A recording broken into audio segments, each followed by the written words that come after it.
গল্প সমাহার বাই অপরাজিতা চ্যানেলে আজকের নিবেদন রঞ্জন বন্দ্যোপাধ্যায়ের আমি রবি ঠাকুরের বউ, মৃণালিনীর লুকোনো আত্মকথা। মুখপাত: রবীন্দ্রনাথের স্ত্রী মৃণালিনীর একটি পরিচয়, তিনি রবীন্দ্রনাথের সহধর্মিণী এবং সহমর্মিণীও। তার যেন আর কোনো পরিচয় নেই।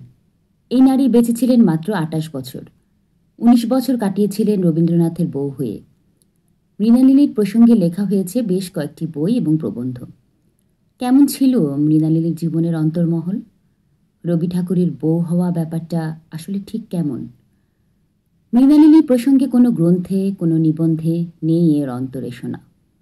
এই নারীর দাম্পত্য জীবনের গহনে আজও পৌঁছয়নি কোনো ডুব সাঁতারু অনুসন্ধান।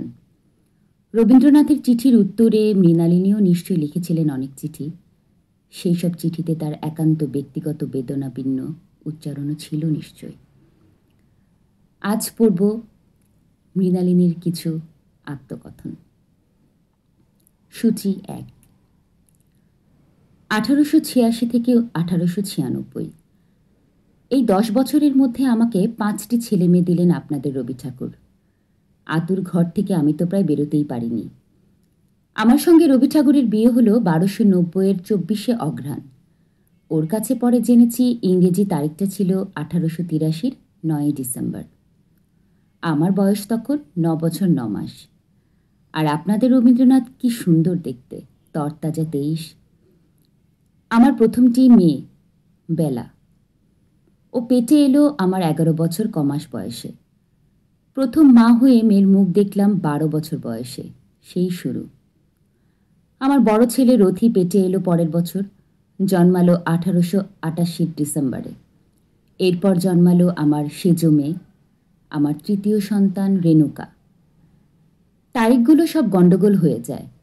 যতদূর মনে পড়ছে রেণুকা বা রানীর জন্মদিন 1891-এর 23শে জানুয়ারি। ওই যা, আপনাদের রবি ঠাকুরের মতো আমি লেখক নই, গুছিয়ে লিখতে পারি নে। বেলা, যার ভালো নাম মাধুরীলতা, তার জন্মদিন আর রথির জন্মদিনের কথা তো বলাই হলো না। যতদূর মনে পড়ছে বেলা জন্মেছে 1886-র 25শে অক্টোবর, মনে আছে পুজোর মাস। আর রথির জন্মদিন 27শে ডিসেম্বর। শীতকাল, খুব শীত পড়েছিল সেবার। আতুর ঘরে খুব কষ্ট পেয়েছিলাম। শীতকালে যাদের ছেলেপুলে হয়েছে সেই মায়েরাই বুঝবে আমার কষ্টের কথা। রেণুকা জন্মালো আবার শীতকালেই। শীতকাল মানেই যেন আতুর ঘর। শীতকাল এলেই আমার ভয় করত। জোড়াসাঁকোর ঠাকুরবাড়ি কি সুন্দর বাড়ি বলুন তো। কিন্তু সে বাড়ির ওই আতুর ঘরটা যদি দেখতেন, বুঝতেন কেন বলছি এ কথা। শীতকালে ওই ঘরটা ছিল বাড়ির সবচেয়ে ঠান্ডা আর অন্ধকার ঘর। এতটুকু রোদ্দুর ঢুকত না। আমার ছোট মেয়ে মীরা, যার একটা পোশাকি নামও আছে, অতশীলতা, সেও আমাকে রেহাই দিল না। জন্মালো সেই শীতকালেই। মাপ করবেন যদি তারিখের গণ্ডগোল করে ফেলি, এতগুলো জন্মদিন তো। মীরা জন্মালো 1894-এর 12ই জানুয়ারি। উনি হেসে বললেন, আমার কনিষ্ঠ শাবক। আমাদের বললেন না কেন? চোখে জল এলো আমার। 1896 সালে এলো আমার ছোট ছেলে, আমার 5 নম্বর, সমীন্দ্রনাথ ঠাকুর। ঠিক ওর মতোই দেখতে। ও নিশ্চয়ই শীতকালে জন্মায়নি, আপনারা তাই তো ভাবছেন। সমীও শীতে, 12ই ডিসেম্বর। আমার 5 ছেলে মেয়ের 4টি শীতকালে, আর বেলা মানে মাধুরীলতা ও শরৎকালে। কি আশ্চর্য, ওর বরের নামও শরৎ। ওকে একদিন মজা করে বললুম, দেখো তো বেলির সঙ্গে শরতের সম্পর্ক সেই জন্ম থেকেই। উনি এতটুকু হাসলেন না। উনি যে কতবার বলেছেন আমার কোনো রসবোধ নেই।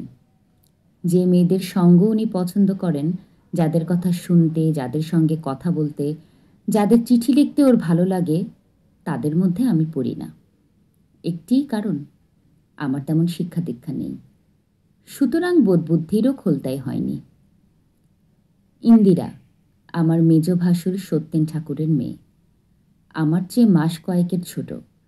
ওর সঙ্গে আপনাদের রবি ঠাকুরের খুব ভাব। উনি যে কত চিঠি ওকে লিখেছেন। আর সেসব কি লম্বা লম্বা চিঠি! চিঠি তো নয়, সব মনের কথা, কত ভাবনা। আমাকে কোনোদিনও বলেন না সেসব। ইন্দিরা যে ওর ভাইঝি সে কথা উনি ভুলে যান। মনে হয় ইন্দিরা ওর বন্ধু, মনের মানুষ। পরের চিঠি পড়তে নেই, তবুও আমি ইন্দিরাকে লেখা কিছু কিছু চিঠি না পড়ে পারিনি।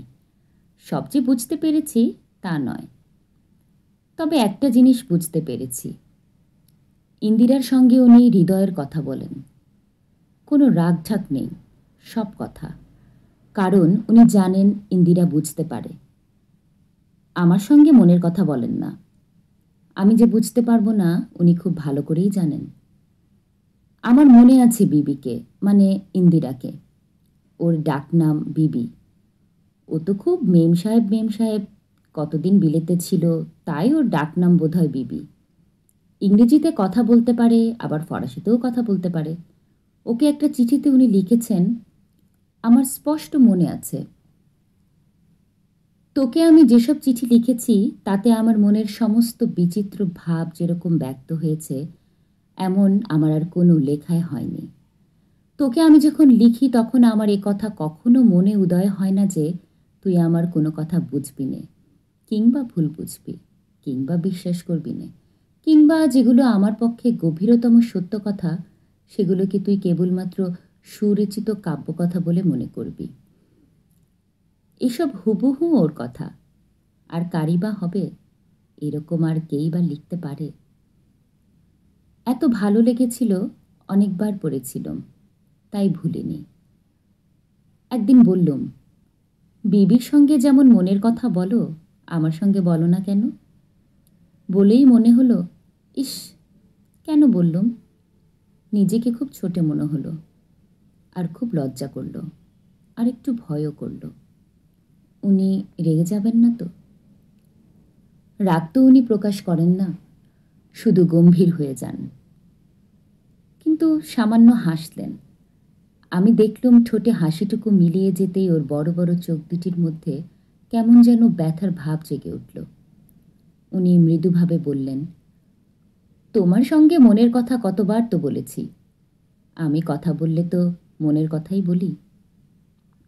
কই বলো, শুধু তো সংসারের আর দরকারের কথা বলো। আবার ওর মুখে হাসি ফুটে উঠল।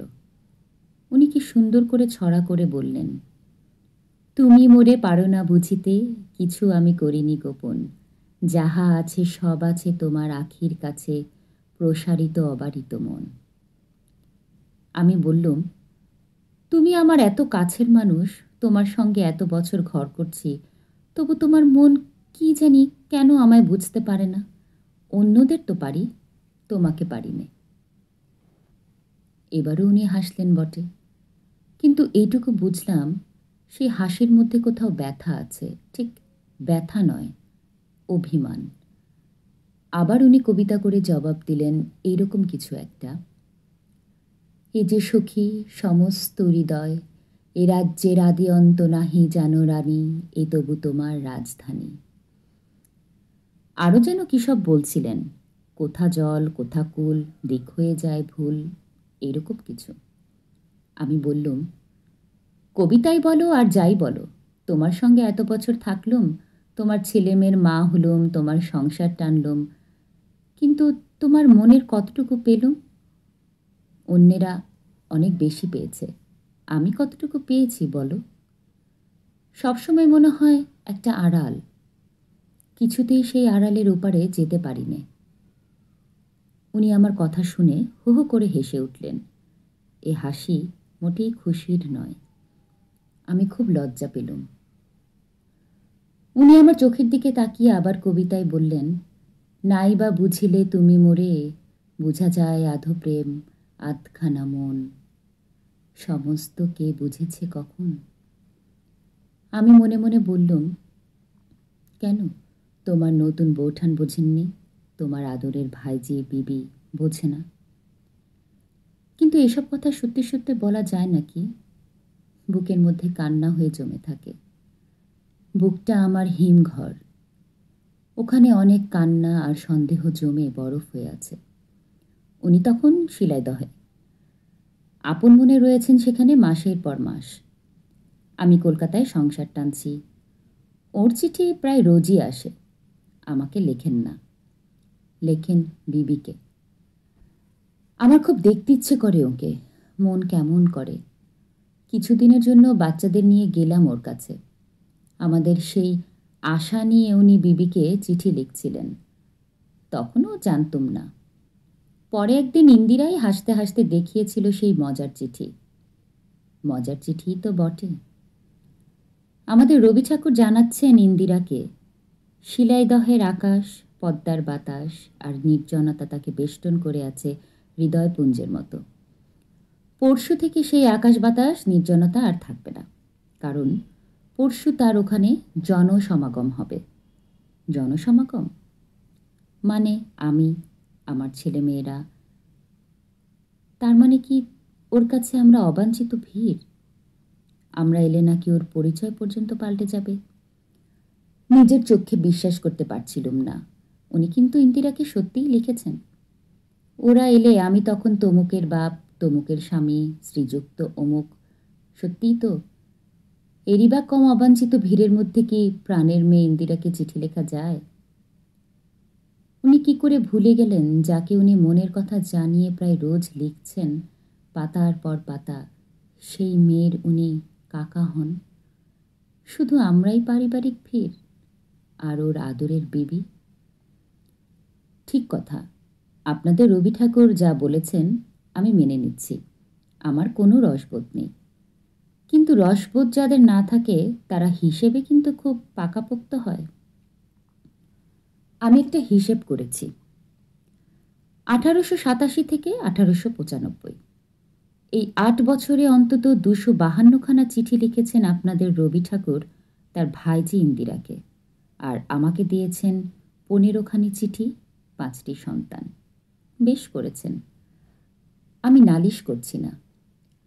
আমাকে যদি 252টা চিঠি লিখতেন, খুব বিপদে পড়তুম আমি। আর্ধেক চিঠি তো আমি বুঝতেই পারতুম না। পারি না পারি উত্তর তো দিতে হতো।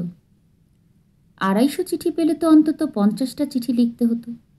চিঠি লেখা আমার ধাতে নেই। উনি আমাকে যে কটি চিঠি লিখেছেন তার কটির উত্তর পেয়েছেন উনি। এই অবিচারটা আমি করেছি। ইচ্ছে যে করতো না চিঠি লিখতে তা নয়, কিন্তু যেই মনে হতো আমার স্বামী রবীন্দ্রনাথ ঠাকুর, এক লাইনও লেখার সাহস হতো না। তবে আমাকে যে কখানি চিঠি উনি লিখেছেন পড়লে মনে হয় না সেসব চিঠির লেখক স্বয়ং রবীন্দ্রনাথ। মাঝে মধ্যে কি কর্কশ হয়ে যান তিনি। কোথায় গেল তার ভাষার গুণ, নরম নরম ভাব? ইন্দিরাকে কখনো তিনি এরকম ভাষায় চিঠি লিখেছেন কি? আমার কি ভাগ্য আমি রবি ঠাকুরের বউ। আমি চিনেছি, জেনেছি এক অন্য রবীন্দ্রনাথকে, যে রবীন্দ্রনাথের পরিচয় পৃথিবীর আর কোনো মেয়ে পায়নি। একবার ওকে চিঠি লিখলুম জোড়াসাঁকোর বাড়িতে কিছু ভালো গব্যঘৃত পাঠাবার জন্য। উত্তরে তিনি লিখলেন সাজাদপুর থেকে। আমি কোনো দিনও ভুলব না সেই চিঠি। আচ্ছা, আমি যে তোমাকে এই সাজাদপুরের সমস্ত গোয়ালার ঘর মন্থন করে উৎকৃষ্ট মাখন মারা ঘেট্ট সেবার জন্য পাঠিয়ে দিলাম, তৎসম্বন্ধে কোনো রকম উল্লেখ মাত্র যে করলে না, তার কারণ কি বলো দেখি? আমি দেখছি অজস্র উপহার পেয়ে পেয়ে তোমার কৃতজ্ঞতা বৃত্তিটা ক্রমেই অসার হয়ে আসছে। প্রতি মাসে নিয়মিত 15 সের করে ঘি পাওয়া তোমার এমন স্বাভাবিক মনে হয়ে গেছে যেন বিয়ের পূর্বে থেকে তোমার সঙ্গে আমার এরকম কথা নির্দিষ্ট ছিল। তোমার ভোলার মা যখন আজকাল শয্যাগত, তখন এই ঘি বোধহয় অনেক লোকের উপকারে লাগছে। ভালোই তো, একটা সুবিধা, ভালো ঘি চুরি করে খেয়ে চাকরগুলোর অসুখ করবে না। কি মনে হয় আপনাদের চেনা রবীন্দ্রনাথ? তিনি এইভাবেও ভঙ্গিতেও কথা বলতে পারেন। বিশ্বাস করতে একটু কষ্ট হচ্ছে তো। আমি মা হিসেবে কতদূর অপদার্থ সে কথাও একটি চিঠিতে জানাতে উনি কসুর করলেন না। আমি যশোর জেলার ফুলতলি গ্রামের মেয়ে। বাঙাল তো বটেই, তার উপর আবার আমার বাবা বেণীমাধব জোড়াসাঁকোর ঠাকুরবাড়ির সেরেস্তার কর্মী। সত্যি কথা বলবো, এমন অসম বিয়ে হওয়া উচিত নয়। রবীন্দ্রনাথের স্ত্রী হওয়ার কোনো যোগ্যতাই আমার নেই, না বংশমর্যাদায়, না শিক্ষায়। একটি চিঠিতে ওর ভেতরের কথাটা দপ করে জ্বলে উঠল। একেই তো বাঙাল, ছি, ছেলেটাকে পর্যন্ত বাঙাল করে তুললে গো। এইভাবে আস্তে আস্তে অন্য এক রবি ঠাকুরকে আমি জানতে পেরেছি। আমি রবি ঠাকুরের বউ না হলে এই মানুষটিকে আমি চিনতেই পারতুম না। আমার কোনো রসবোধ নেই, এ কথা উনি নানাভাবে আমাকে বুঝিয়ে দিয়েছেন। কিন্তু আগেই বলেছি, রসবোধ যাদের নেই তারা পাকা হয় হিসেব পত্তরে। আমি আরও একটি হিসেব করেছি। সেই হিসেব ঠিক এইরকম: আমার প্রথম সন্তানের জন্মের 2 বছর 2 মাস পরে জন্মালো আমার দ্বিতীয় সন্তান, বেলার পরে রথি। ঠিক 3 বছর পেরোতে না পেরোতেই আমার 3 নম্বর রেণুকা। আবার 2 বছর কয়েক মাস আমার 4 নম্বর মীরা। মীরা জন্মের প্রায় পরে পরেই পেটে এলো আমার 5 নম্বর সমী। সমী রবি ঠাকুর আর আমার শেষ সন্তান। তাই তো জানেন আপনারা? একটু ভুল জানেন। একটা অন্য গল্প আছে, আমার সর্বনাশের গল্প। কিন্তু আপনারা রস পাবেন, ভালোই লাগবে। এই গল্পটা 3 জন জানি, আমি, উনি আর হেমলতা ঠাকুর। হেমলতা মানে আমার বড় ভাসুর দ্বিজেন্দ্রনাথের বড় ছেলে দীপেন্দ্রনাথের দ্বিতীয় বউ, আমার ভাসুরপো বউ। হেমলতা আমার খুব বন্ধু, এক্কেবারে আমার সমবয়সী। দুজনেই জন্মেছি 1874-এ। ওকে সব বলেছি। ঘটনাটা ঘটেছে সম্প্রতি। আমি শান্তিনিকেতনে, ঘনঘোর বর্ষা, বোলপুরের মুন্সেফ বাবুর বাড়ি নেমন্তন্ন খেতে গিয়েছিলাম এবছরেই, অর্থাৎ 1902-এর আষাঢ় মাসে। বর্ষার জলে ওদের বাইরের সিঁড়িটা বেশ পেছলা হয়েছিল। পা পিছলে পড়লুম, পেটে চোটও লাগলো। আমার তখন কয়েক মাস। আপনাদের রবি ঠাকুর আমাকে আরও একবার কৃপা করিয়েছিলেন তো, তাই বাচ্চাটা নষ্ট হয়ে গেল। আর আমার যা হবার তাই হলো, সর্বনাশ। রক্ত আর থামে না। আমার বয়স 28, আমার বিয়ের বয়স 19। আমার আর বাঁচার ইচ্ছে নেই, শক্তিও নেই। সমস্ত জীবনটাই কেমন আবছা মনে হচ্ছে। কেন জন্মেছিলুম? কেন এত কষ্ট পেলুম? রাতে ঘুম আসছে না আমার, সমস্ত শরীরে জ্বালা।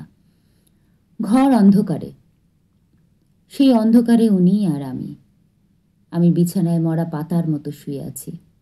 উনি বসে বসে আমাকে হাত পাখার বাতাস করছেন। উনি অনেক রাত পর্যন্ত আমাকে বাতাস করেন। আমি শুতে বলি, কিছুতেই কথা শোনেন না। হঠাৎ বললেন, ছোট বউ, একটা কথা তোমার কাছে স্বীকার করতে প্রাণ চাইছে। তুমি আমার সঙ্গে এতদিন ঘর করলে, নিশ্চয়ই বুঝেছ ভিতরে একটা জায়গায় আমি নির্মম। না গো, তুমি নির্মম নও।